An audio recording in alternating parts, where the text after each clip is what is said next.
Bonjour mesdames, bonjour porteuses de vie, j'espère que vous allez bien et je vous souhaite la bienvenue parmi nous. Ici vous êtes sur votre chaîne Les Porteuses de Vie qui est dédiée à la maternité, la féminité et la spiritualité.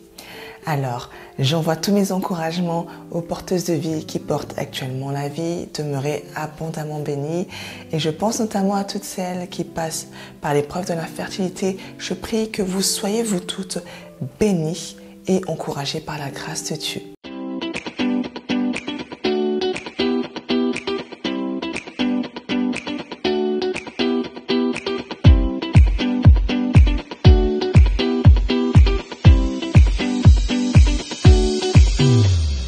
Je commence cette vidéo par une courte citation. Retrouver le sens de la naissance, c'est retrouver le sens de notre humanité. Étant donné que cette retrouvaille est vitale, aujourd'hui nous parlerons de la pré-grossesse, de la préconception. Alors, j'ai vraiment hâte d'évoquer avec vous et plus en détail ce thème. D'autant plus que lors de la conception de mon premier bébé, lors de la conception de mon premier bébé plutôt, je n'avais malheureusement pas pris le temps de me conscientiser à cela.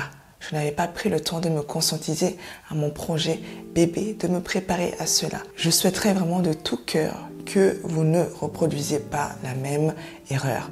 Oui, je me disais que j'avais le temps, que j'allais prendre le temps pendant ma grossesse et que ça ne me concernait pas. C'est vraiment quelque chose que je regrette et que je ne vous souhaite pas. Aujourd'hui, les informations sont tellement à notre disposition, donc prenons le temps à cela. Alors, qu'est-ce que la préconception? La préconception, comme son nom l'indique, c'est la période qui précède la grossesse. Il s'agit en fait de la période entre le moment où vous décidez de concevoir un enfant. Voilà, quand ce désir commence à monter en vous, c'est ce moment-là. Et le moment où vous serez effectivement enceinte, c'est cette période. On peut décliner cette période en 5 étapes. La première étape consiste à la préparation à accomplir. Voilà, il faut se préparer psychologiquement, mentalement, émotionnellement et spirituellement. La deuxième étape consiste à établir un bilan de santé. Puis vient le temps de la conception à considérer. Et enfin, les problèmes d'infertilité à aborder en couple.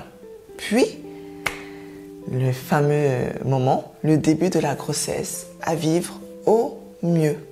Oui, mes chères porteuses de vie, vouloir un enfant devrait correspondre à un engagement profond, à une décision longuement réfléchie et à une prise en compte de toutes les connaissances, de toutes les causes en fait qui sont liées à notre future maternité, Donc, il est aussi indispensable pour une femme de préparer son corps en préservant sa propre santé physique.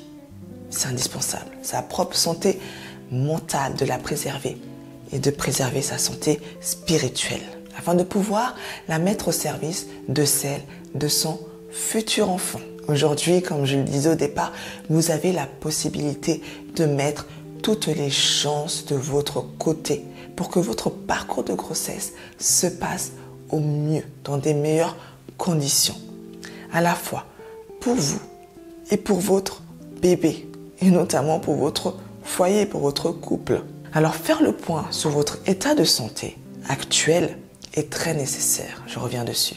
Je sais que nous prions. Quand nous prions, parfois nous avons du mal à consulter les médecins. Enfin, quand nous prions, c'est-à-dire que quand nous sommes vraiment engagés sur ce chemin de la foi, nous avons du mal à consulter des médecins. Il faut se l'avouer. Il est vraiment dommage de ne pas profiter de ces expertises qui nous font souvent gagner du temps. Mais porteuse de vie, c'est Dieu qui a donné l'intelligence à l'homme de créer ce secteur médical. Oui, pour nous faire gagner du temps. Alors, pendant la préconception, ça sera aussi le moment de vous poser quelques questions sur vos antécédents familiaux, puisqu'il existe des maladies héréditaires. Donc il est important de connaître vos antécédents médicaux, personnels et familiaux pour pouvoir prévenir ou dépister très tôt un éventuel problème. Et de plus, les antécédents du futur papa doivent également être mis en lumière. Oui, dans ce projet, il ne faut absolument pas écarter le futur papa. Vous devez prendre le temps de discuter avec votre conjoint, avec le futur papa, puisque ces antécédents familiaux comptent aussi. D'ailleurs, ils seront déterminants et ça vous aidera en fait dans vos choix et vos décisions. D'autre part, une question qui revient souvent sur l'âge, une question sur l'âge des parents, l'âge parfait à avoir pour avoir des enfants. Alors bon, de manière culturelle, il faut savoir que la possibilité de mener une grossesse débute à la puberté. Voilà, l'âge moyen est de 12 ans et demi en Europe et s'achève à la ménopause chez la femme. La ménopause commence en général autour de 50 ans. Voilà, autour de 50 ans. Ça dépend des femmes. Cependant, la pleine maturité des fonctions reproductives n'est atteinte qu'à partir de 17-18 ans.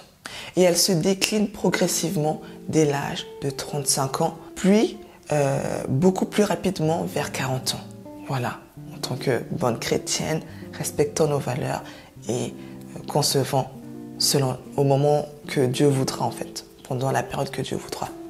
J'aimerais aussi tirer l'alarme parce qu'il y a des réalités et tout n'est pas encore angélique.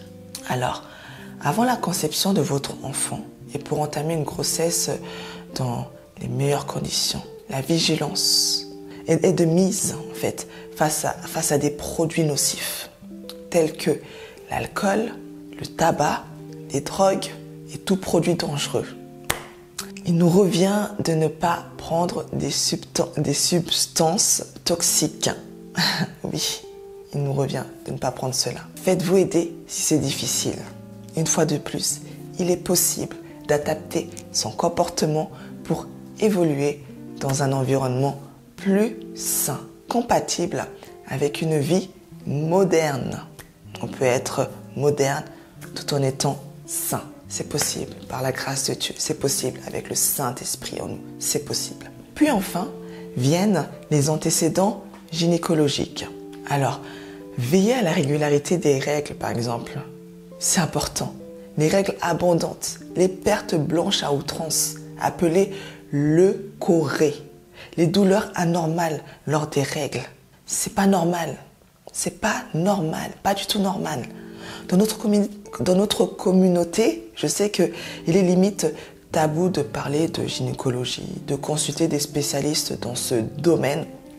Encore une fois, surtout quand on prie. Et surtout si tu n'es pas marié. S'il vous plaît, mes porteuses de vie, si vous remarquez un dysfonctionnement en vous, un trouble dans votre système hormonal, allez consulter. Allez consulter. Ne restez pas sans information. Ne restez pas sans connaissance. Ne restez pas sans conseil en fait. Ne restez pas sans être prise en charge. Allez-y tout en confiant vos rendez-vous, vos entretiens médicaux entre les mains de Dieu. Bien sûr, il faut le faire puisqu'il vaut mieux entreprendre avec Dieu tout ce processus. Ça c'est sûr, c'est une évidence. Dieu est là. Il sera toujours là, toujours présent. Si vous lui donnez la place qui lui est due, parallèlement à sa présence, il y a aussi la médecine. Voilà, la place qui est due à Dieu et aussi la médecine en complément pour nous accompagner. C'est Dieu qui a planifié cela sur terre pour nous. Dieu a mis en place des personnes qualifiées pour nous accompagner, pour vous accompagner, pour nous aider, pour nous écouter, pour nous soigner. Donc je prie que l'Esprit du Seigneur Jésus-Christ nous guide dans cette préconception consciente, qui nous aide à nous conscientiser à toutes ces thématiques. N'attendez pas de vous retrouver dans le fait accompli pour pouvoir entamer des démarches. N'attendez pas de vous retrouver marié pour pouvoir aller consulter. Non, faites-le avant. Faites-le avant si vous en avez le temps Non, d'ailleurs, je sais que et lorsqu'on a la volonté, on peut toujours trouver le temps. Alors, sur ces mots, je vais vous laisser, mes porteuses de vie. N'hésitez pas de vous abonner, de partager, de liker. Et j'espère une fois de plus que cette vidéo vous sera utile, qu'elle vous apportera pas mal de lumière. N'hésitez pas de faire un tour sur le site Les Porteuses de Vie. Vous y trouverez votre carnet de grossesse et ainsi que les fichiers ludiques, pratiques, spirituels que j'ai mis en place pour vos enfants. Alors, je vous dis à très vite pour une nouvelle thématique et je vous souhaite de demeurer abondamment bénis. À bientôt, mes porteuses de vie.